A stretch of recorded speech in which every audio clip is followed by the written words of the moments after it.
Buenas noches, bienvenidos a este programa especial de Opinión Pública, donde recordamos todas las vidas que perdimos hace 22 años en las Torres Gemelas, pero también conmemoramos a quienes arriesgaron su vida por salvar a quienes quedaron atrapados. Uno de ellos es William Rodríguez.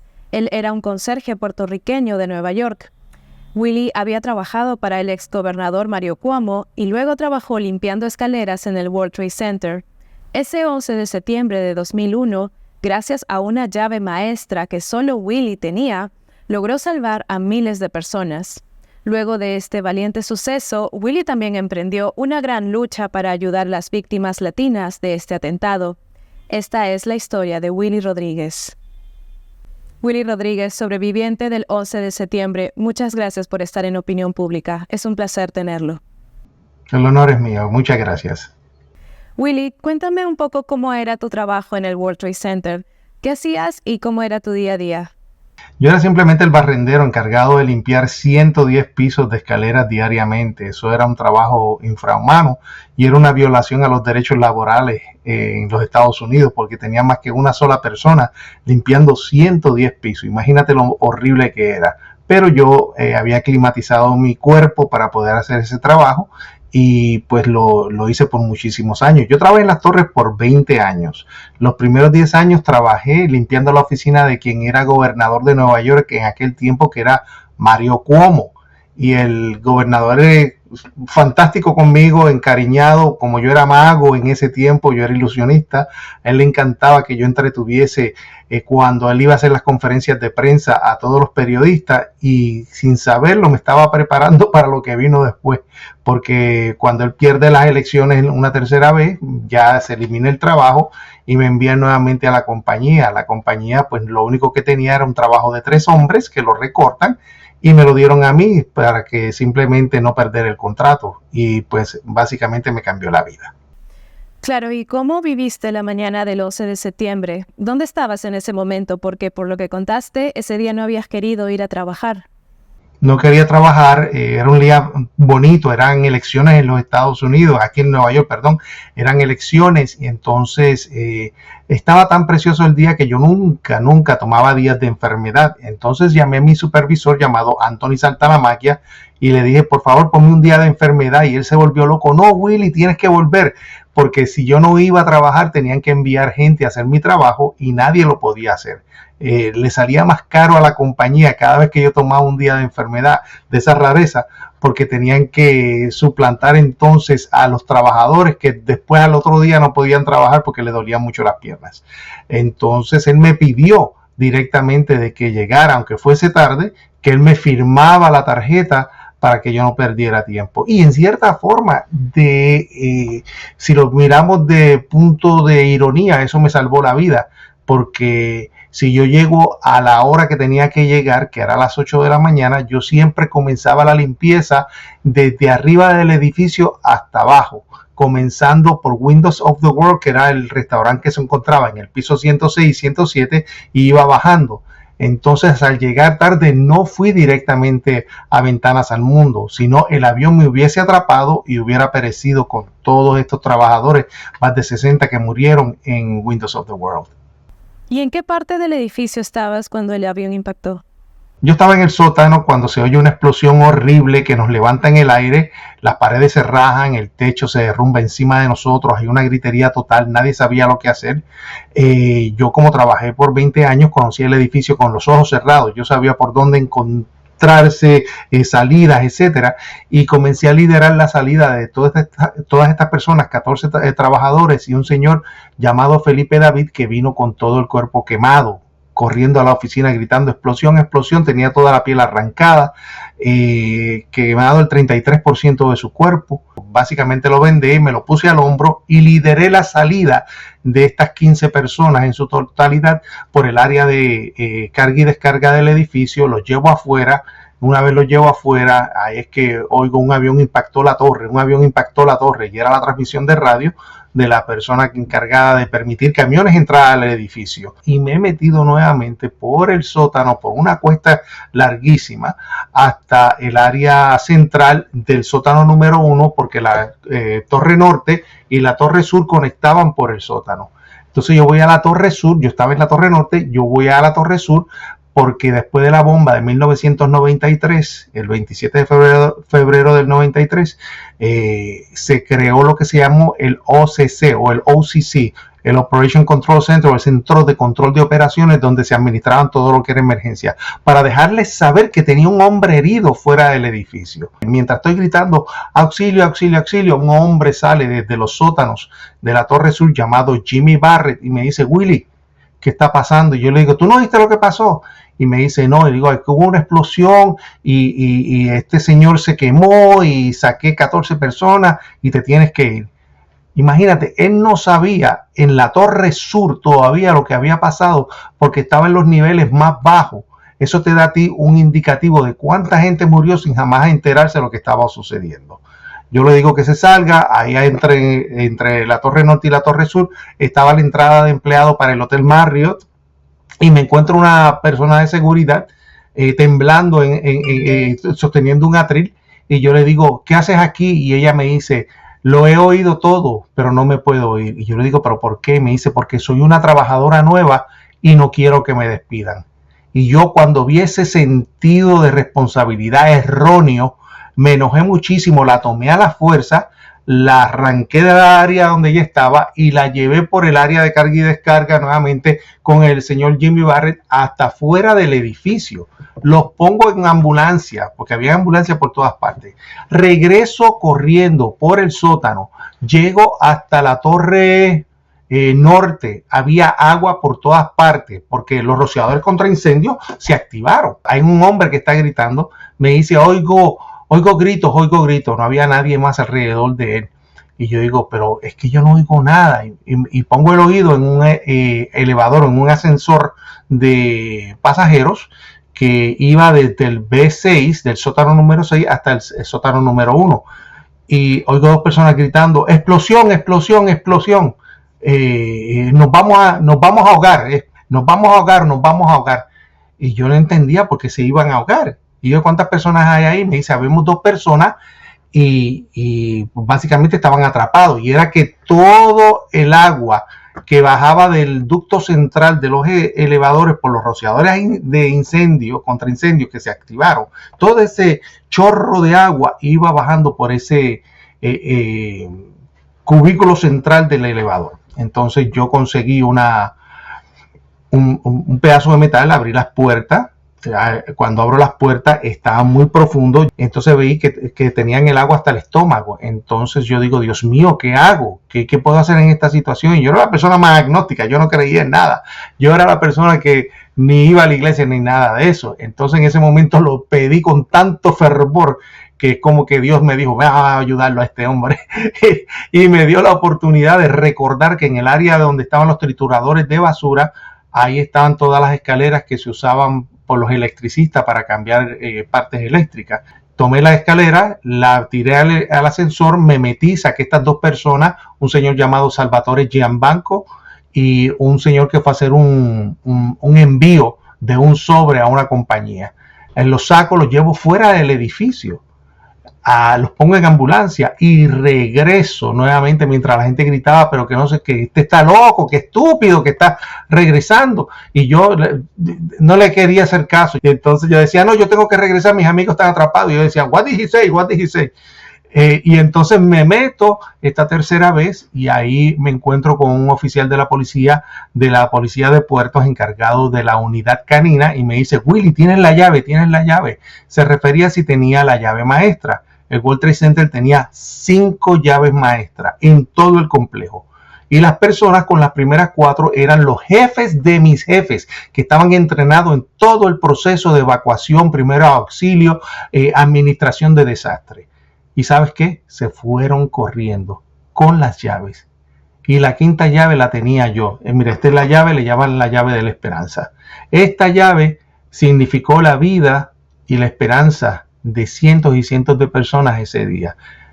Porque yo tenía la llave, porque en el 96 me resbalé por las escaleras y estuve horas tirado en las escaleras sin poder escapar por ningún lado. Me tuve que arrastrar como 4 pisos para poder encontrar una salida. y yo demandé laboralmente y gané la llave. Entonces te imaginarás lo significativo que era en ese momento y lo crucial de tener esta herramienta. El policía me dice, sí, vamos. Llegamos al lobby, al vestíbulo del edificio. Cuando llegamos allá, estaban mis héroes, los bomberos de la ciudad de Nueva York, todos con su equipo, alrededor de 60 libras, 70 libras en sus espaldas. La cantidad de uniforme que tenían encima contra incendios era demasiado. Yo veo eso y me quedo en shock. El policía le dice a ellos, no esperen el ascensor. Ellos estaban esperando un ascensor central que le llamaban el carro 50A, pero ese ascensor cayó cuando entró el avión, rompió los cables y cayó con 5 personas adentro a los sótanos. Imagínate, entonces no había ascensor. El policía le dice, no hay ascensor, síganlo a él. Él conoce muy bien el edificio y tiene la llave maestra. Y esta unidad de héroes comenzó a seguirme mientras yo ascendía, abriendo todas las puertas por las escaleras del edificio. El World Trade Center era un edificio clase A, bajo la codificación de edificios de la ciudad de Nueva York. Establece que 3 puertas consecutivas no abrían, es decir, el piso 6, 7 y 8 las puertas no abrían. El 9 la puerta abría, decía reentry, reentrar, y después decía no reentrar, no reentrar, así hasta el piso 110, imagínate, toda la gente que se podía haber quedado atrapado. Entonces, ¿por qué la llave era tan importante? Porque Pachi, la llave significaba de que cuando el avión impactó, el edificio fue diseñado para oscilar por el factor viento, el World Trade Center, pero osciló tanto con el impacto que las puertas de acero, los marcos se descuadraron y las puertas se trabaron. Por eso es que esta llave era tan crucial. Los bomberos podían romper las puertas, pero eran de acero y tomaba tiempo cada puerta, imagínate. Y comencé básicamente a abrir las puertas, a tirarme a las oficinas, a gritarle a la gente que siguiera mi voz para yo llevarlos por las escaleras mientras los bomberos hacían su trabajo en equipo por lo que están entrenados. Había muchísima gente herida, muchísima sangre por todas partes. Era una escena dantesca, era horrible. Llego al piso 27, abro la puerta y toda esta unidad de bomberos que estaba conmigo ya no tenía la fuerza, la estamina, la disposición de seguir porque habían subido 27 pisos con todo ese equipo en la espalda. Comenzaron a colapsarse uno por uno en el piso, en todo el pasillo. Entonces yo busco canastas de basura y las lleno con las botellitas de agua, se las distribuyo a los bomberos que estaban tirados en el piso. Veo que un bombero está usando el teléfono y yo digo, tengo que llamar a mi mamá. Y llamo a mi mamá a Puerto Rico para dejarle saber que había un accidente en caso de que ya viese algo en las noticias para que supiese que yo estaba bien. Fue el error más craso que yo he hecho, Pachi, porque cuando yo llamo, mi madre me empieza a gritar, Willy, ¿qué estás? ¿Dónde estás? Y le digo que en las torres la gritería fue peor. Y era que esto lo estaba viendo el mundo entero a través de la televisión y nosotros que estamos dentro del edificio no sabíamos lo que estaba pasando. Ustedes que estaban fuera viendo esto tenían mejor información que nosotros que estábamos dentro del edificio. Y Pachi, lo peor de esto era que teníamos más de 2,000 personas tratando de usar 2 frecuencias de radio que teníamos, nada más. Y eso fue no se entendía nada, eso fue horrible. Yo le digo a mi madre que le iba a llamar luego, cuelgo el teléfono y ahí me están llamando de la compañía, mi supervisora Jerry Baran. Jerry me dice, William Rodríguez, location, ¿dónde se encuentra? Y yo digo, estoy en el piso 27 y se abandona el edificio ahora y reúnase con nosotros y todos los trabajadores de la compañía al cruzar la calle, en la calle Libertad, Liberty Street. Y yo le digo, yo no puedo, yo estoy ayudando a esta gente que no sabe lo que está haciendo. Mírate, que no saben lo que está. Y la realidad es que nadie sabía. Acuérdate que esto es una cosa nueva que jamás había pasado en la historia de los Estados Unidos. Nadie estaba preparado para esto. Y ella me dice, abandone. Y yo digo, no. Y apago el teléfono. Y sigo solo abriendo puertas, sacando gente hasta llegar al piso 33. Cuando llego al piso 33 y abro la puerta, ¿qué encuentro? Que en el pasillo está todo vacío, excepto por una señora americana temblando y la encuentro sin zapatos, un traje rojo, rubia la señora, y le digo, ¿qué hace aquí? Y me dice que como la de seguridad, que ella era nueva en el edificio y ella no sabía qué hacer en una emergencia. ¿Te imaginas el error de que tener gente nueva en un edificio, un rascacielos tan alto, sin saber qué hacer? Eso fue lo que sucedió. Yo le digo, usted se tiene que ir. La he levantado con mucha compasión y empatía y la he llevado hasta la puerta de una de las escaleras, y cuando llego a la puerta bajaban dos muchachos de la cafetería del piso 43, perdona, y me conocían, me dicen, acuérdate que yo era mago y todo el mundo me conocía en el edificio, Magic Man, el hombre mago, ¿qué te podemos ayudar? Y yo digo, amigos, ayúdenme a sacar a esta señora, por favor, se los ruego. No te preocupes, Magic Man, te ayudamos. Continúa hasta el piso 39 sacando gente. Al llegar al piso 39, el oficial de la policía con dos jefes de bomberos, porque tenían camisas blancas con sus emblemas, estamos reunidos cuando estamos hablando que era la próxima acción que íbamos a hacer de rescate, cuando se oye ¡pah! Bien fuerte, bien duro, en el otro edificio. Pero una cosa horrible. Acuérdate que nosotros no tenemos factor de tiempo, no sabemos si es el colapso de la otra torre, no sabemos si es impacto de la otra torre, no sabemos lo que está ocurriendo, pero fue una sonda de movimiento tan fuerte que creó que mi edificio comenzó a hacer pa, pa, pa, pa, pa por dentro. Y se oye en el radio, perdimos el 65, y yo le pregunto al policía, ¿qué es eso? Dice que el piso 65 colapsó piso por piso hasta el piso 44. Y yo estoy en el 39 y yo estoy desesperado porque yo quiero ir a ayudar a mis amigos en Windows of the World. Yo estoy tratando de llegar a donde de mis amigos. Y el policía me dice, no, Willy, tú has hecho demasiado, has hecho mucho, pero a ti no te pagan por esto. Como si yo necesitara que me pagasen por ayudar. Y yo me enojo, no, David, yo voy a subir. El policía se llamaba David. Y yo le digo, yo voy a seguir. Y él me dice, mejor me ayudas con el hombre en silla de rueda en el piso 27 y te vas. Y yo digo, mira, yo te voy a ayudar con el hombre en silla de rueda, pero regreso, porque la llave no se la puedo dar a nadie. Nuevamente, la ignorancia y la estupidez, Pachi, porque a mí me dijeron, cuando me dieron la llave, que si yo la perdía tenía que reemplazar cada cerradura del edificio. Imagínate la ignorancia mía. Y entonces corro hasta el piso 27 y le digo a los bomberos, tengo órdenes de la autoridad de puerto, de la policía de la autoridad de puerto, de evacuar a este hombre ahora mismo, sacarlo en este momento. Y estos bomberos, tan cansados como estaban, uno de ellos se levanta y señala a otros dos y dice, te vamos a ayudar.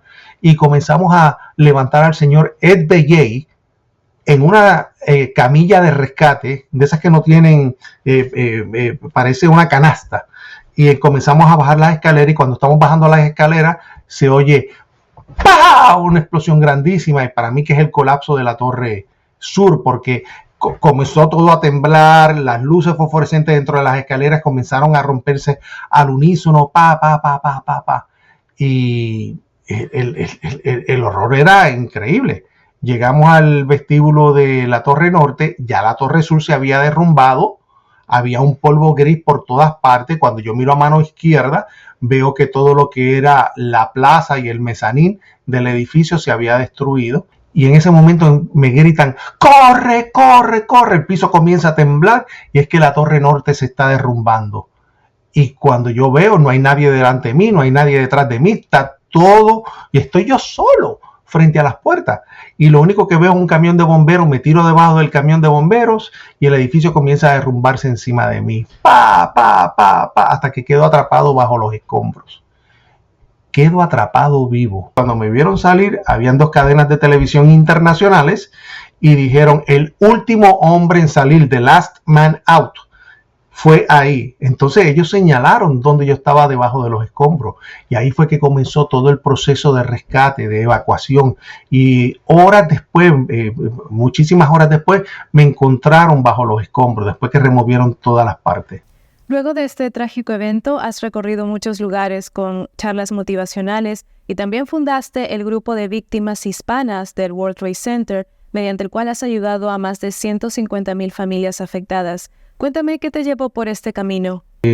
A la semana yo hice el grupo de víctimas hispanas porque simplemente no estaban ayudando a los latinos sobrevivientes. Yo me di cuenta, la gente venía donde mí y me decía, te vimos en televisión, porque desde ese momento que me sacan de los escombros no me dieron tregua a los medios. Eso era todos los días, entrevistas todos los días. Y me dice, te vimos en televisión, hablas muy bien el inglés, no me están ayudando, ¿me puedes ayudar? Y yo, sí, claro, ven. Y iba y le traducía. Y después venía otra más, después venían 2 más, después 4, y yo, no, vamos a organizarnos. Y ahí yo dije, vamos a hacer el grupo de víctimas hispanas para así yo poder cabildear por todos ustedes, porque yo también necesito ayuda, yo soy también sobreviviente y ya nadie me está ayudando. Entonces hice la primera conferencia de prensa de sobrevivientes del 11 de septiembre, la hice yo. Y fue un escándalo porque yo pues señalé la falta de entendimiento de lo que es la idiosincrasia latina a la nación, que estaba tanto supuestamente ayudando a las víctimas. Ellos no entendían de que para el americano el núcleo familiar es tu esposa y tus hijos. Tú no tienes mamá, tú no tienes hermano, tú no tienes sobrino, tú no tienes... Para ellos ese es tu núcleo. Para el latino es todo lo contrario. Nosotros tenemos toda una familia. Si tú emigras, tú mandas ayuda a tu mamá, tú le mandas ayuda a tus sobrinos si tienes que ayudarlos. Entonces tuve que reeducar a todas estas organizaciones sin fines de lucro para que ellos entendiesen qué era lo que estaba ocurriendo y cuáles eran las necesidades. Y ahí me entero de que estaban deportando muchísima gente, que había perdido víctimas en el World Trade Center. Y yo pues me sorprendo, en aquel tiempo el presidente de los Estados Unidos, George Bush, designa a Kenneth Feinberg como director maestro o Master General del Fondo de Compensación Federal. El Fondo de Compensación Federal se crea simplemente para que las víctimas no demanden a las líneas aéreas, a la autoridad de puerto, a todos los que estaban involucrados en lo que ocurrió el 11 de septiembre. Entonces yo voy a las conferencias de prensa y siempre hacía la misma pregunta: ¿qué usted va a hacer por las víctimas indocumentadas e inmigrantes? Y me decían lo mismo: esto es un programa federal y nunca se ayuda a gente que no son ciudadanos. Y yo decía, pero esto me pareció una ridiculez, esta gente murió de la misma manera que todo el mundo. Y en una de las conferencias de prensa, Kenneth Feinberg dice, enojadísimo ya, porque ya yo me le metí en todas las conferencias de prensa, me dice, el problema, Mr. Willy, me decía él, es que la palabra lo dice, son indocumentados, no se pueden identificar. Si tú los identificas, yo te ayudo. Pero fue como un reto, pero de enojado que estaba. Y yo dije, entonces habían 2 cadenas de televisión famosas, Univisión y Telemundo presentes, y les exigí que me dieran lo que se llama un PSA o un anuncio de servicio público para yo hacer el llamado. Entonces hice el llamado e identifiqué a más de 2.200 familias que estaban con problemas y afectadas por el 11 de septiembre.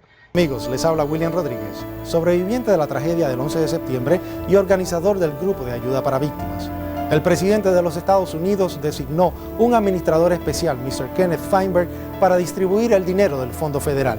Si eres indocumentado y trabajabas en el World Trade Center o en su vecindad, él nos ha propuesto una amnistía para todo aquel que haya sido afectado por esta tragedia.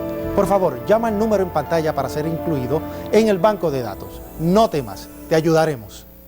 Y ya con ese listado fui a la oficina de él y dice, aquí yo cumplí mi promesa, ahora cumpla la suya. Y ahí comienza todo mi trabajo como activista, porque en 90 días, por primera vez, se abre un programa federal para ayudar a los inmigrantes, y encima de eso logro que paren todas las deportaciones relacionadas con... es una amnistía económica y también de que se deportara a la gente. Entonces de ahí la gente se cree que yo soy abogado, me paré en la calle y yo era simplemente un barrendero, yo era el que limpiaba el piso. Pero lo que aprendí en la oficina del gobernador de Nueva York me dio las tablas y me dio básicamente el ímpetu de que yo veía cómo ellos todos los días se sentaban a escribir proyectos de leyes, cómo ellos ponían una legislación. Lo viví por 10 años de los 20 que tuve en las torres. Entonces comencé a buscar todo lo que ellos hacían y a repetirlo, emularlo. Yo copié todo lo que se hacía en la oficina del gobernador para ayudar a las víctimas. Y comencé a escribir programas de leyes, programas de beneficio, legislaciones, tanto así que fue tan exitoso, todas pasaron a nivel de legislatura que me llevan a la Casa Blanca. Al llevarme a la Casa Blanca, Bush dice, este es el hombre que necesitamos para conseguir el voto latino. Este es el que va a ayudarnos a conseguir los 30 millones. Entonces me dice, te queremos entrenar. Y yo recuerdo que le Mr. President, I have no job.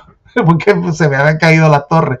Y dice, yo tomo cualquier entrenamiento que hay. Y tomé el entrenamiento en el Instituto de Gobernación. Y lo que hice fue que en vez de tirarme a la política como ellos querían, comencé a usar todo ese conocimiento para presionar para que se creara la famosa comisión del 11 de septiembre, el 9/11 Commission, que fue la que investigó la caída, el terrorismo, quién era Osama Bin Laden. Todo esto pues se basa en ese trabajo. Y obviamente lo increíble es que después que yo hago todo esto, yo testifico tras puertas cerradas para la famosa comisión, y después que testifico, mi testimonio es omitido, no aparece en ninguna parte del reporte. Y de ahí comienzan todas estas cosas de conspiración y todas estas teorías, y me convierto básicamente, sin yo quererlo, en una imagen de toda la teoría de la conspiración.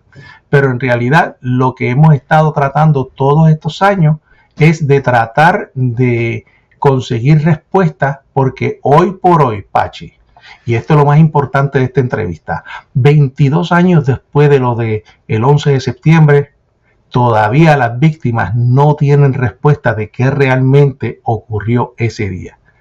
Hay muchas preguntas sin contestar. Acuérdate que estuvimos estos años peleando para que se desclasificaran 22 páginas que básicamente incluye al gobierno árabe saudita de estar involucrado en el proceso de ayudar a estos terroristas a atacar las torres.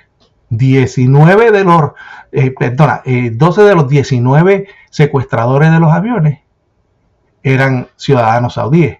Entonces salió todo esto a relucir a través de los años, y simplemente porque nos afectaba en la geopolítica beneficiosa de los Estados Unidos, intereses, no lo quisieron hacer público. Entonces hemos estado con un proceso sin parar, y 22 años después nos hemos dado cuenta también de que si te pones a mirar hacia atrás, ha sido un proceso arduo. Peleamos por la famosa ley Zadroga, que es la ley para ayudar a los rescatistas que tanto dieron por nosotros, que tomaron ese polvo tóxico, se intoxicaron y alrededor de 12 diferentes tipos de cáncer han desarrollado. Y finalmente, cuando se consigue que se pase la ley Zadroga, se localicen cientos de millones de dólares, todavía es la hora de que hoy por hoy están peleando para recibir justa compensación médica. No están pidiendo compensación económica para ellos, están pidiendo compensación médica de que hay personas que no pueden pagar $150 a la semana en medicina. ¿Por qué te digo esto? Porque yo he pedido ayuda, pero ayuda de terapia, porque imagínate, yo he revivido por años este evento, yo he sido la imagen para la comunidad de lo que pasó, y yo me paso hablando todo el año de esto. Entonces yo necesito mi ayuda, y me la han negado, y soy uno de los líderes. Ciertamente es un esfuerzo muy grande para ayudar a los indocumentados de las Torres Gemelas. ¿Y qué fue lo que te impulsó a entrar 3 veces para rescatar a las personas? Mis amigos, dicen que el motor más importante es tu relación con los demás. Para mí la compasión es más fuerte que la violencia. La compasión mía por los demás era tan intensa que en ningún momento yo pensé en mi seguridad. Yo no pensé que me iba a pasar nada a mí, porque yo no estaba pensando en mí. Yo estaba pensando en que mis amigos estaban atrapados. Y lo triste de esto, Pachi, es lo más profundo de esta entrevista. De que aunque me han reconocido como héroe nacional, como como rescatista, me han dado infinidad de reconocimientos. Yo digo que yo no soy nada de eso, yo soy simplemente un sobreviviente. Para mí los héroes murieron el 11 de septiembre tratando de ayudar a otras personas a salvarse. Esos que no llegaron a salir, esos son los héroes. Yo simplemente obviamente tenía la llave y tenía el conocimiento, pero yo soy un sobreviviente. ¿Por qué tengo esto en mi sistema? Porque yo tengo la culpabilidad del sobreviviente. ¿Por qué sobreviví yo y no mis amigos? Yo me di a la tarea de ir a rescatar a mis amigos. En el proceso salvé cientos y cientos de vidas, pero ¿sabes qué? Nunca llegué a mis amigos. Nunca llegué a ellos. No pude salvar a uno de ellos. Entonces a mí siempre se me va a quedar esa culpabilidad. Y pues te marca.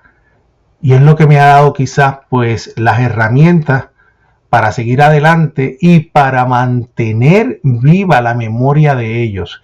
Cómo yo glorifico esta segunda oportunidad que la vida me dio es simplemente recordándolos y dándole básicamente su honor diario, y que la gente no se olvide, porque la gente ahora ve lo que pasó el 11 de septiembre, lo ve en las noticias, la nueva generación que nació después de lo de las torres, y lo que recuerda, tú le dices ¿qué pasó de las torres? Ah, no, los edificios se cayeron.